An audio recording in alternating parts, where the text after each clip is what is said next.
Healing from family trauma can feel, well, like you're lost without a map, right?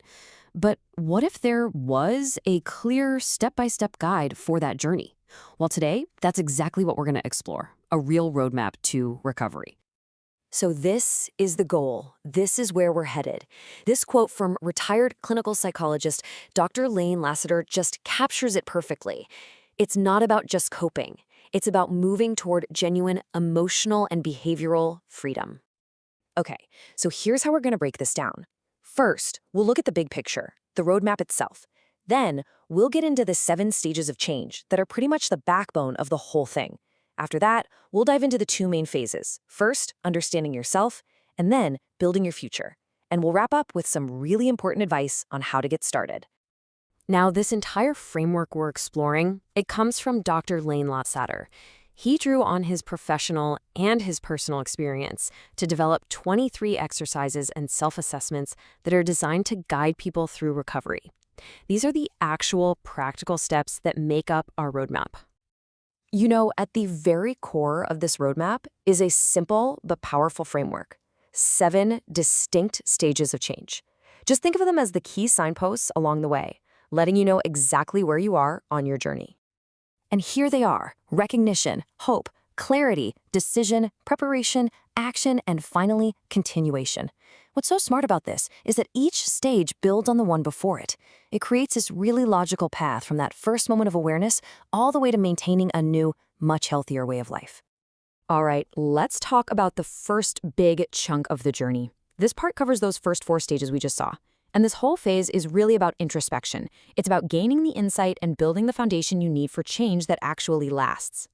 So what's the whole point of this insight phase? It's all about building awareness. It kicks off with recognition. That's just seeing that there's a problem. Then comes hope, which you get from seeing others who've overcome similar things. That leads you to clarity, understanding how these patterns even started. And it all builds up to making a firm decision to change. And this is what's so cool about it. It gets super practical really fast. To build that insight, Dr. Lassiter gives you exercises like the Adverse Childhood Experiences or ACEs questionnaire.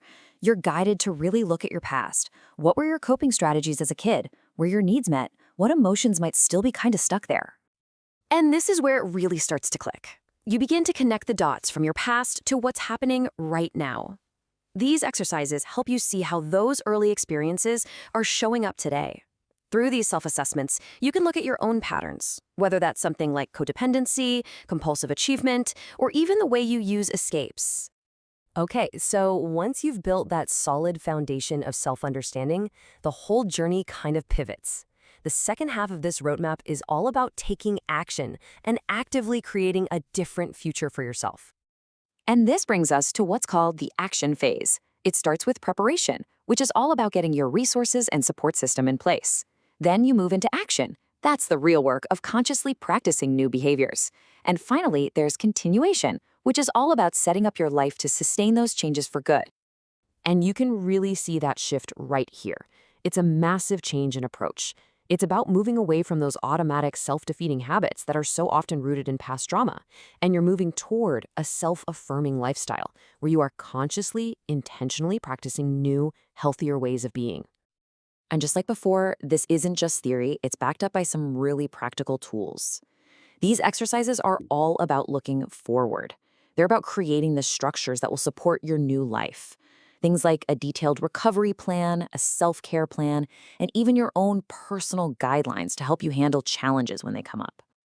So we have the map, we have the steps, but how do you actually start? That's a huge question, right? This final section is all about that. Some really crucial advice for getting on the road with a big emphasis on self-compassion. Honestly, if you take one thing away from all of this, let it be this. Dr. Lassiter makes it so clear that this work is hard, and the absolute key is to be gentle with yourself. This is not a race. The advice is so simple, but so powerful.